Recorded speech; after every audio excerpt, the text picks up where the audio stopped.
যখনই ভাবি পেজে অ্যাক্টিভ হয়ে যাব, রেগুলার ভিডিও আপলোড দিব, তখনই দেখা যায় যে কোনো না কোনো ব্যস্ত থাকে আর ভিডিও আপলোড দেওয়া হয় না। আজকে একটা র্যান্ডম ব্লগ নিয়ে আসলাম। হ্যালো এভরিওয়ান, আসসালামু আলাইকুম, welcome back to my another new video. আজকে একটা ব্লগ নিয়ে এসেছি।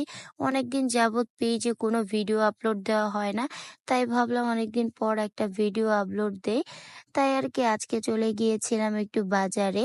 আমার কাজিন এসেছে, ওর একটা ছোট্ট একটা কিউট বাবু নিয়ে এসেছে, ওকেই কিছু গিফট দিব।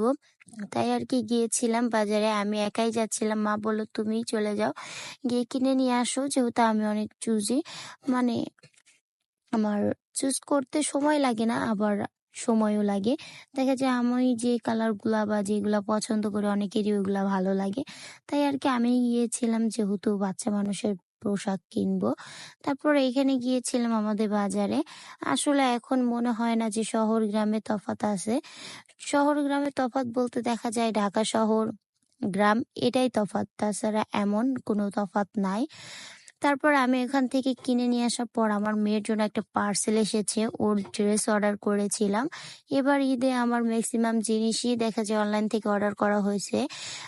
ধরতে গেলে সবকিছুই আমি অনলাইন থেকেই কিনেছি, কোনো কিছুই স্পট পারচেস করা হয় নাই।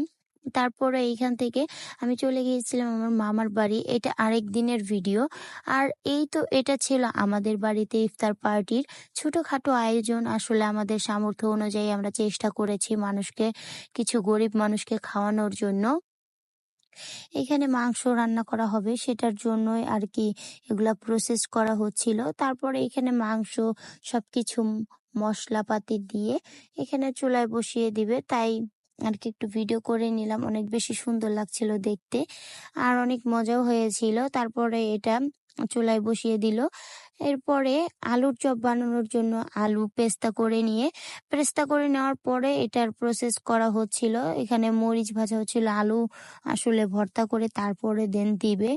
আর এই তো মাংসটা অনেকটাই, এইখানে মাংসটা হয়ে গেছে। তারপরে এই তো এটার প্রসেস সম্পূর্ণ হলো। আমি একদিকে বেগুনের চপগুলা বানাচ্ছিলাম। আমি এমনিতে রান্না বান্না খুব একটা করি না, দেখা যায় বাবার বাড়ি আসলে মা আর শ্বশুর বাড়ি গেলে শাশুড়ি, সবাই রান্না বান্না করে দেখে আমি আর করাও হয় না। আর আমি একটু ভাজা পোড়া করতে ভালোবাসি, তাই মা আমাকে বললো যে তুমি ডিমের চপগুলা বানাও। দেন আমি বানাতে বসে গেলাম। তারপরে এখানে মাংসটা হয়ে গেছিল, মাংসটা অনেক বেশি সুন্দর লাগছিল দেখতে আর অনেক লোভনীয়। তারপরে এইখানে এগুলার প্রসেস শেষ, ডিম ভুনা করা হবে।